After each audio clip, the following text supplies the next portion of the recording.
I'm Amber Davies and welcome to Call to Stage. This is the space where musical theatre takes centre stage. From unforgettable backstage stories with incredible special guests to insights from my life and my theatre journey. We're leaving it all on the mic every single week, so let's jump in.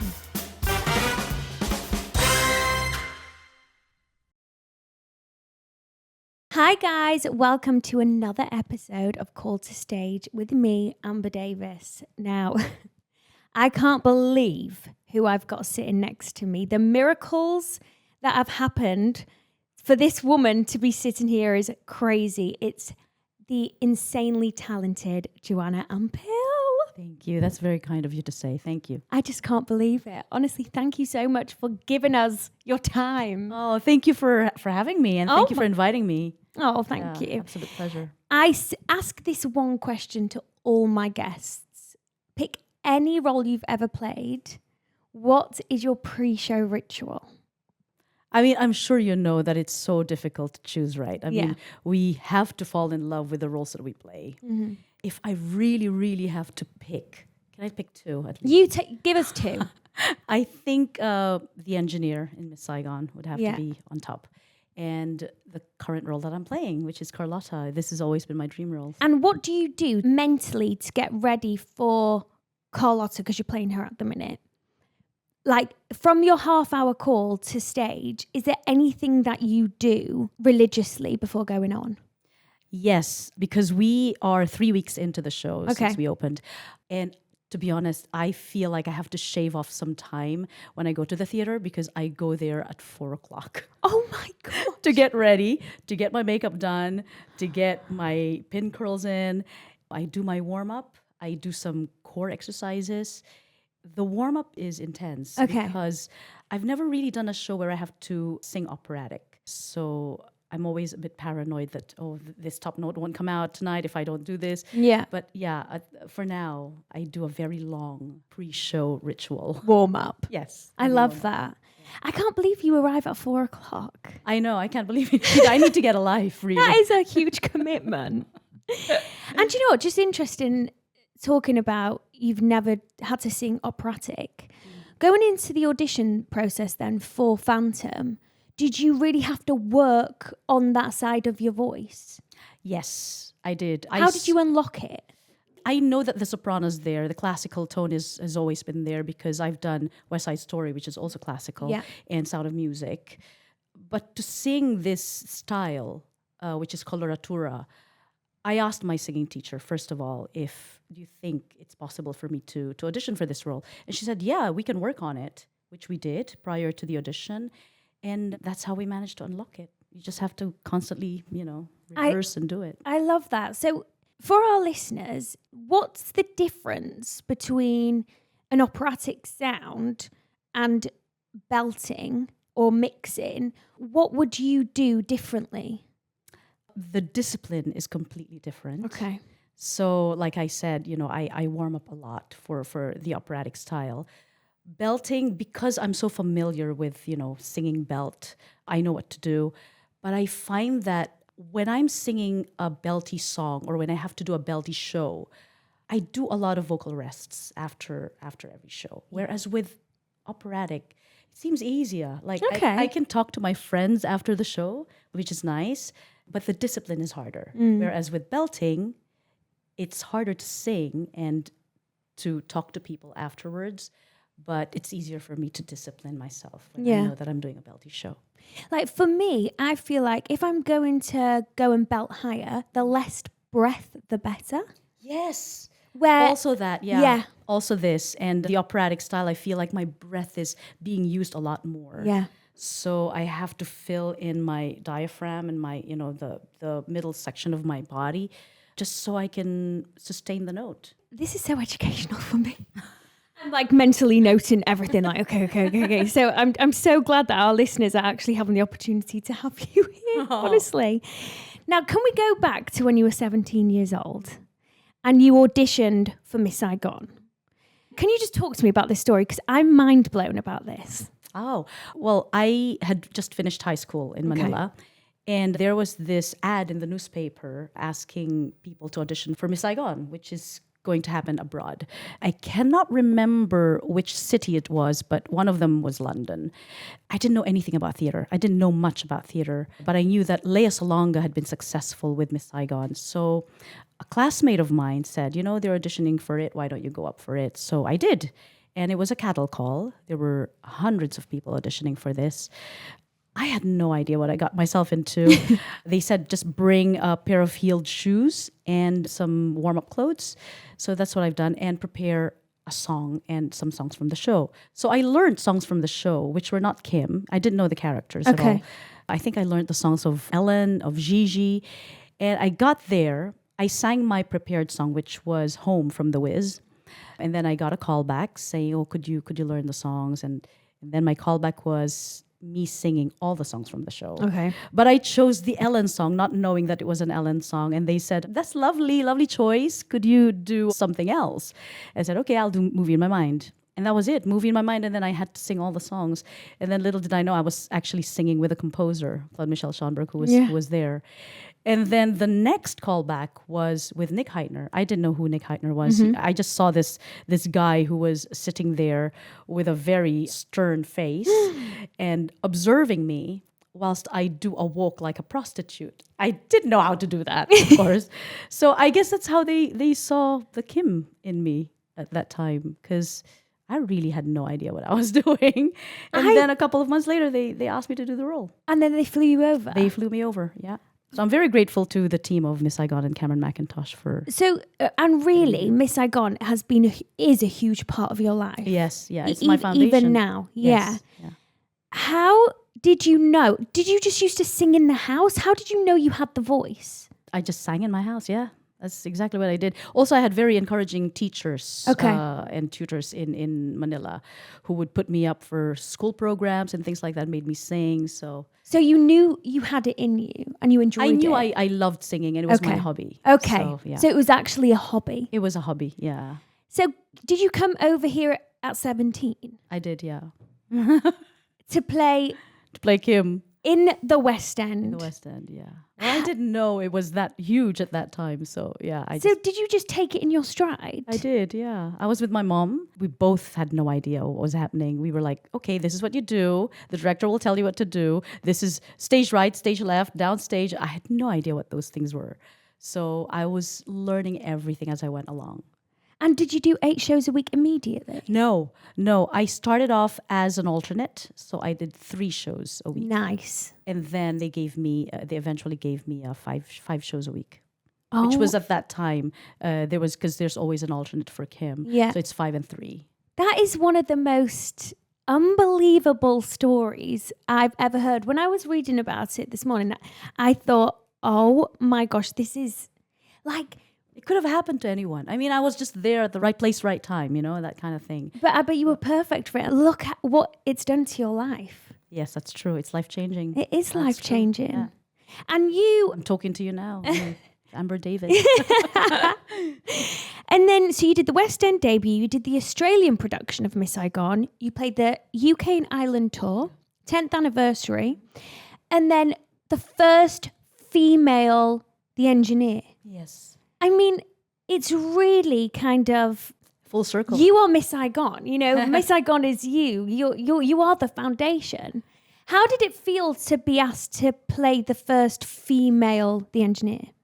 At first, when I was asked to do it, when I was offered it, I was a little confused. Okay. Because I was going through my head all the stuff that the engineer does in the show. So I was like, are we allowed to change certain things? Because I cannot really get into the mold of how the engineer was portrayed in the past.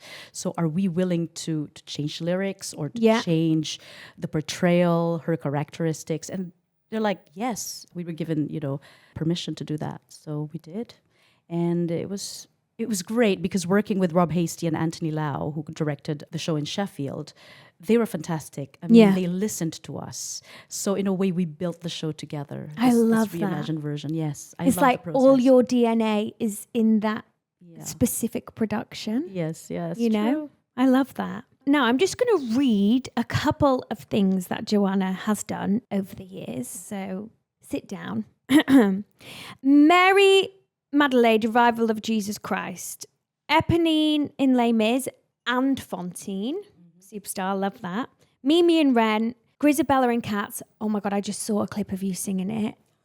Obsessed. That's another dream role. See, Is it? Well, let's talk about that in a minute. Hair, Avenue Q, The Real Love, I Sing, The Musical of Musicals, The Musical. That's a really good vocal warm-up. yes, true. Pinocchio, The Musical, West End Women, South Pacific, You'll Lie in April.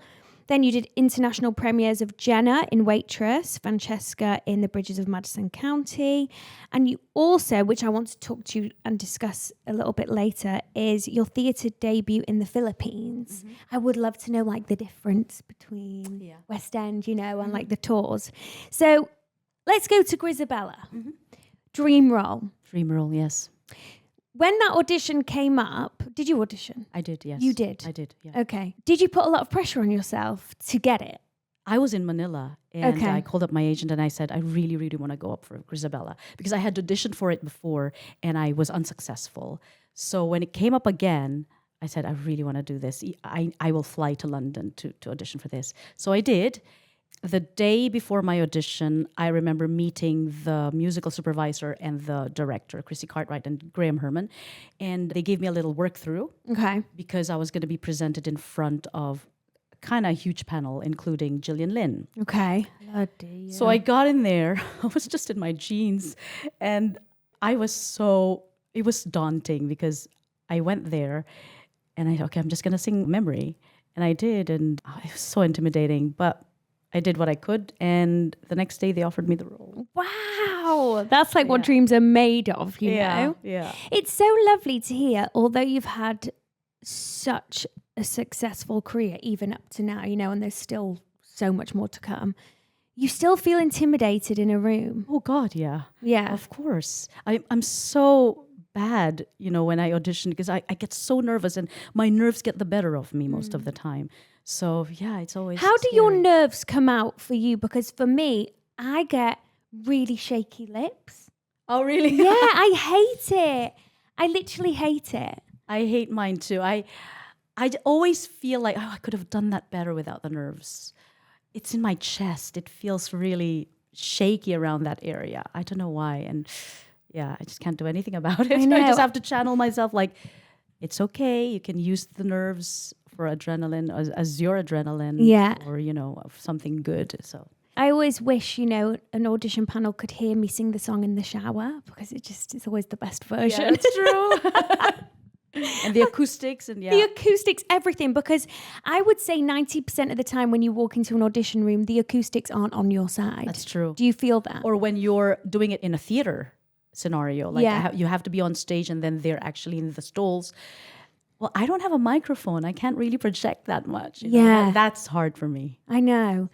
And do you feel like, you know, with material, the material that you will sing for an audition, if, you know, how much do you have to sing that material to get it into your voice before the audition? I choose songs that are very familiar to me. Okay. If I have to choose a song.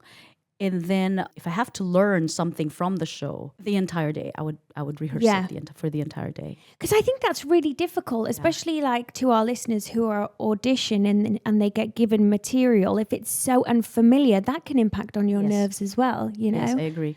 It's like when I first started singing the Vivian Ward material to now, I make a complete different sound. But I think most of the time, the panel, you know, the people in the panel know that. Yeah, I know. And I know that they root for you. I know that. It doesn't help me though. I mean, I still get nervous, but I think they know what you can do. The potential. Like, yeah, exactly.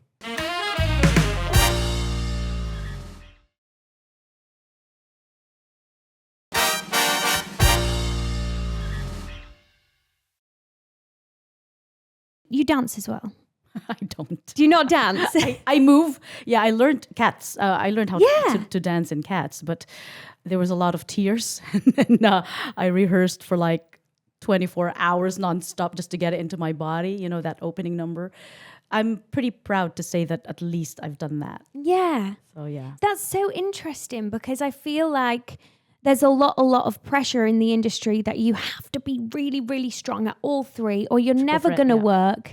And that's actually not the case. You know, if you take your time to perfect, I mean, you can never be perfect, but you're acting through song and mixing that together. Do you still think that you can have a successful career?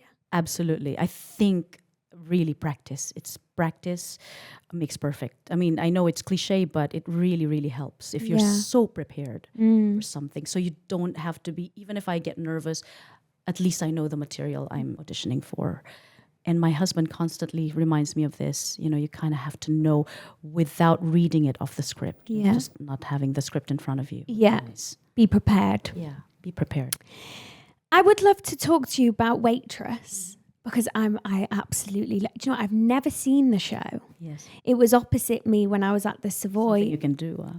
It's on my wish list. Fantastic show. Was that a difficult show? Did you enjoy it? Was it easy for you? Like, how was portraying that role? It was an absolute joy. Was it? To have played it.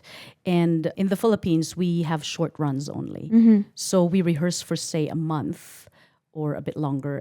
And we are very, very prepared. So when we go on stage, we know exactly what we are doing. So it was really a thrill to have done that role and that show, because the music, the score is phenomenal. It's beautiful, isn't it? Beautiful. I love that. And then I would love to talk to you about your theatre debut in the Philippines. So you did Maria in West Side Story and Maria in Sound of Music. Maria. Yeah. Maria should be a middle name at this point. It is. Marie. Is it? Yes. Oh my God. It was meant to be. Joanna Marie.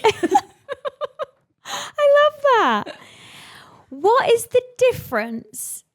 Obviously, you've played roles like around the world, but is there like a big difference with audience or theatres in the Philippines to the West End? Yeah, it varies, of course. In the Philippines, it was nice because they kind of know where I'm coming from in a way, emotionally. Yeah. They know where I'm delving all those emotions from. So it's nice in that sense. And I feel like they are getting a glimpse of what I've learned, performing abroad, which is lovely. I mean, this is theatre world, London is theatre world. So it's always a joy performing here. And this is where I did my debut. So yeah, it'll always be home. special. It's home to me, yeah. And what about, because I'm on tour at the minute and I see such a drastic change in the audience. So when I'm up north, they're wild. I know, I love the north. Crazy. Yes. Team North. Yeah. When you come down south, they're obviously a lot more polite. Right. Is yes. how I, you know. Yeah. So what are the Philippine audiences like? I'm intrigued. Filipino audiences, they're very sentimental. Okay. And because theater is thriving right now, I mean, it took about 10 years before they actually got to stage shows from the West. Yeah. Yeah, it's always a joy performing there because I love performing for my fellow Filipinos. Yeah. And like you said about performing up north or performing down south or even different parts of the world, it varies depending on the show as well. Like, for Yes. example, when I performed Miss Saigon in Australia, that was a completely different experience again because they were very much involved in the war. Yeah. So that's another, another dimension. It's more of like a personal take. Yes, it's a personal take. Which is actually beautiful in some way, Yes. To all unite with one emotion. Yeah, I love that. I love what theatre can do, honestly, in telling the story. I agree. I would love to touch on Les Mis playing both roles. How old were you when you went in for Éponine? Oh gosh, I was in my early 20s, straight after Miss Saigon. We did Miss Saigon at Drury Lane and then it closed after 10 years. And then I went straight to do Éponine at the Palace at that time. Yeah, it was at the It was Palace. at the Palace. So, I mean, that's another amazing show for me because Yeah. I love Les Mis. I love the music. My father was a huge fan of the show. Yeah. He didn't get to see me perform it, but yeah, it's always close to my heart. And Fantine was a little bit more daunting because of being the first person of color to play Both roles. that, Fantine even. Oh, really? Yeah, because Lea Salonga had played Éponine, but Fantine in London. I was the first person of color. So they didn't know what to do with my wig. They didn't know what color it had to be. Okay. So I think a few people saw it and they were like, oh, it cannot be blonde, and that's for sure. Yeah. So they added lots of, until it became so heavy. They added so many colors to it, and it became the most amazing wig, actually. I mean, how does that feel that you were the first person of color to play Fantine in the West End? There is a little bit of pressure during that time, because I felt like I had to prove something a little bit more. Okay. Like, why am I playing this role when it's supposed to be played by Caucasian, or in the book it's played by Caucasians? Yeah.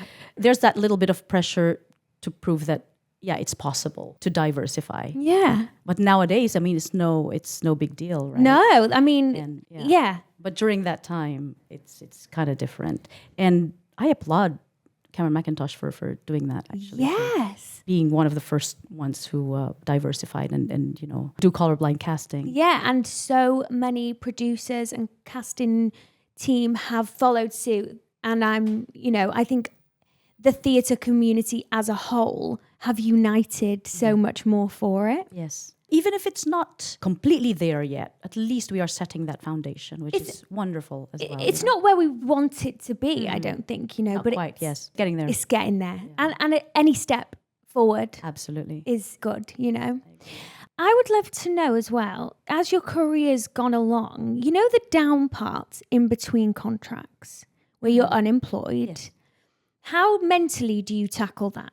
First of all, you have to save. Yeah. You have to save whilst, when it rains, it pours. So there are times when it doesn't rain. And just so you're not panicking, you just make sure you save a lot. And then you're okay to be unemployed for a while. So you wait for the next good role rather than just accepting whatever comes next. I think it's important for the progression of your career as well. Yeah, to be selective and the power of saying no. I feel like a lot of people start to get anxious at the end of a contract because they don't know when the next one's gonna happen. True. But I think we spend so much of our times doing 8 shows a week, or when we sign that contract, those downtimes we need to enjoy. Yes, I agree. And it's good in a way that my family's all over the place. Yeah. My mom's in LA, my brother is in LA, my sister's in Vancouver, so I can go to them and enjoy some time with them and travel. And my husband is also a traveler. So he loves to travel too, so we travel together. Oh, brilliant. And also I've got a husband who's working, so, for me, that is great. He can feed me when I'm not working. Yeah, I love that. We actually have had a lot of questions about financially in the industry. And like we just discussed, we don't actually get taught about tax. Yes. Please explain the importance of that. Gosh, for you to not panic when it's at the end of the contract, you have to make sure that you save up for your tax. Yeah. At least I save up at least 25%. I'm not an expert on finances at all, but because of my prior experiences with regards to these things, try to save up 25%, and you get either a rebate or you send off your receipts. Yeah. And that offsets everything, and whatever you've saved up from that 25%, you can keep. So, it's a win-win. I just think we literally don't get taught about it enough. Yeah. I did not know how to even start on all of that. Even now, my mum has to actually help me with it all. Yeah. It would be a good idea for colleges to do, 10 hours. To incorporate that. Yeah, exactly. Yeah, because it's huge. It's a huge part of your life. True. But I just think that all comes in with the in-between jobs, saving's key. Mm-hmm. Saving is key. And then another thing I'd love to ask you is the importance of an agent. Do you think it's important to have an agent? I think so, yeah. You think, I think it's important to have an agent. I've always had an agent. Yeah. So, and I love mine right now, Peter Brooks of CAM. And when you find a really good agent suitable for you and for your needs, then it's really, you've won the lottery there. Yeah. He really looks at each role that I take on, whether this is good for the career and not just the financial side of it. If it's good for you mentally, if it's going to if it's going to be a progression of your Yeah. career. Yeah, he will look into those things. And I feel so well looked after by my agent. That's So, important. yeah, finding the right one and the suitable one is key. Have you only ever had one agent? No, I've had three very good ones. And when do you know, because I've had a couple of PR agents, but I've always stuck with the same musical theatre agent. When do you know? Do you have like a gut instinct when it's like time to move on? Yes, I think so, yeah. Your gut will tell you if, okay, I need something new, a new approach. Yeah. And then you talk to them properly, like, and they will understand. And Yeah. I've chosen some agents who are very understanding when it comes to those things. That's amazing. I'm very, very lucky when it comes to that. I would love to know, in your career so far, what is a day that you've thought, I am so lucky, or I'm so grateful, or this is a real highlight in my life right now? Just last night. Really? Yeah, when I was just before I did my first scene in Phantom, because I'm in such a legendary show. I know. Wearing those amazing costumes. I never got to wear those amazing costumes in the past. I was always a pimp or a prostitute or a peasant, and then all of a sudden I'm wearing all these gowns and incredible costumes. So I'm always so grateful. And, having to play Carlotta in the West End, which is a dream role, and doing that style of singing is really something. So it has been a dream role. Oh, yeah. Then. Yeah, it's been a dream. I love that. A dream show. And how does it feel to like tell that story every night? Are you the type of person to leave it at stage door, or do you take it in? I know a lot of people can take it into their actual life and kind of, mold into the character for the whole time. How do you work? I do have to de-roll. Okay. So as soon as I take off my shoes, it's like, okay, I'm not going to take this home. I'm going to go home and see my husband and be normal. Yeah. But yes, I do enjoy it when I'm there. And I did my backstories and everything just so it's second nature to me. Yeah. So it's that close.